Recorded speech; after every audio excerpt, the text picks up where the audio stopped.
Assalamualaikum warahmatullahi wabarakatuh.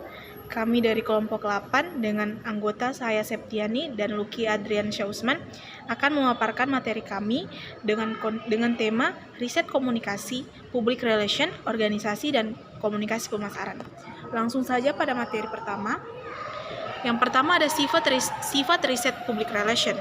Riset yang dilakukan public relation memiliki potensi menjadi fondasi untuk membangun si public relation yang lebih baik selain membangun organisasi bersangkutan itu sendiri.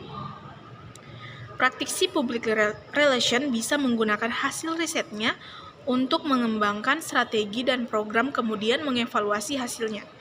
Selanjutnya ada model komunikasi public relation. Di sini ada 4. Yang pertama agent first atau publisitas, yang kedua model informasi publik, yang ketiga model asimetris dua arah, dan yang terakhir model simetris dua arah.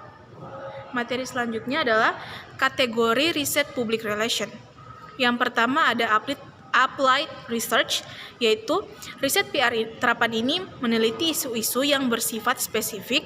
Di banyak instansi penelitian ini memang dilakukan guna mengatasi suatu persoalan tertentu.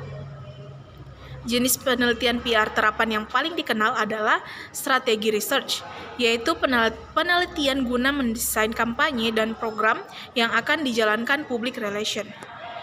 Selanjutnya ada basic research, yaitu riset dasar dalam PR dilakukan guna mengembangkan konstruksi teori yang menjelaskan proses public relation. Yang terakhir ada introspective research. Kategori ketiga ini mengkaji para pelaku yang bekerja di bidang PR. Selanjutnya audit komunikasi organisasi. Nah, audit komunikasi adalah kajian mendalam dan menyeluruh tentang pelaksanaan sistem komunikasi keorganisasian yang mempunyai tujuan meningkatkan efektivitas organisasi.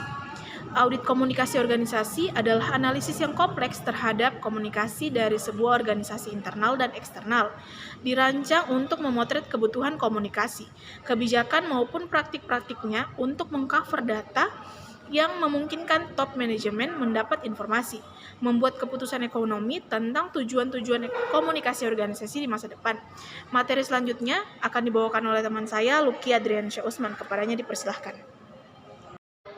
Selanjutnya itu mengukur efektivitas komunikasi organisasi. Kepuasan kerja merupakan respons seseorang terhadap bermacam-macam lingkungan kerja yang dihadapinya, termasuk respons terhadap komunikasi organisasi, supervisor, kompensasi, promosi, teman sekerja, kebijaksanaan organisasi, dan juga hubungan interpersonal dalam organisasi.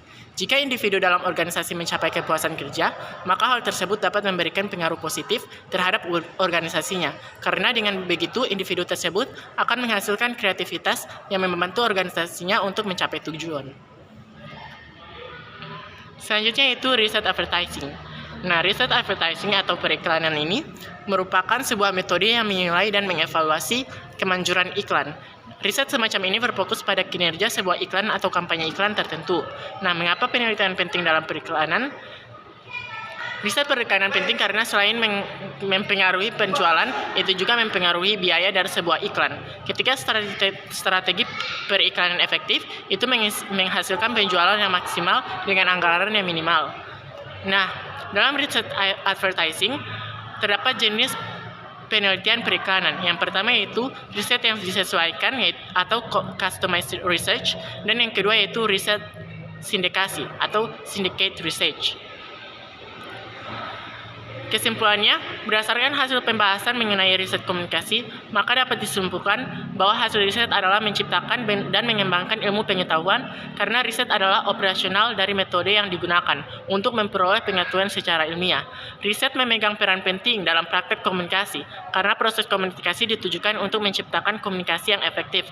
Komunikasi efektif mensyaratkan adanya pertukaran informasi atau sharing of information dan kesamaan makna.